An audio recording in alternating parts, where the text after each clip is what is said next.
Students attending a school in Hazelwood, Missouri were responsible for writing the newspaper, which was distributed to everyone in the school.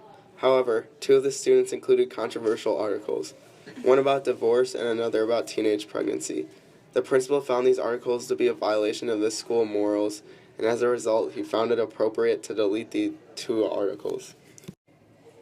The students brought this to the federal court, saying their First Amendment was violated by the deletion of these articles. The First Amendment gives you the right to freedom of speech, religion, and press. They alleged that their right to freedom of press was being compromised. The principal's reasoning for deleting the pregnancy story was because he believed it wasn't appropriate for the younger kids. He believed this because the article discussed a topic regarding birth control and sexual activity.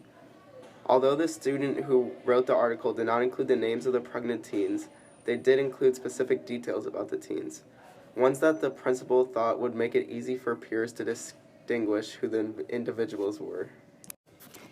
The principal decided to pull the divorce article because in the rough draft handed to him, it had the name of a student's father who was being discussed in a negative manner. He felt that it wasn't appropriate to include the parent's name without the father's consent. Therefore, the principal made the conscious decision to remove the article because the father had not been notified. After pulling both articles, the principal decided to publish the newspaper without telling the students, writers, and editors. He did this because he believed there wasn't enough time to revise the articles before the closing of the school year.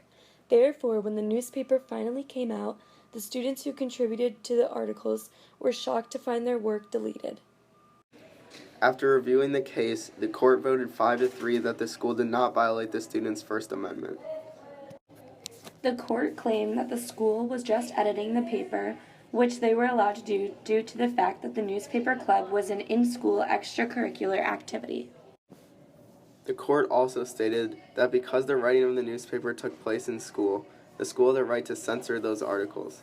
However, it was noted that these articles wouldn't normally be censored outside of school. Quote, educators do not offend the First Amendment by exercising editorial control over the style and content of a student's speech in school-sponsored expressive activities so long as their actions are reasonably related to legitimate pedagogical concerns, according to Justice White, speaking for the majority. This quote means that the principal had the right to censor or delete these articles because they violated school codes. If this paper was written outside of school, however, students would have been able to use their First Amendment to their full ability. Overall, this case had a significant impact on the future in school writings and ideas.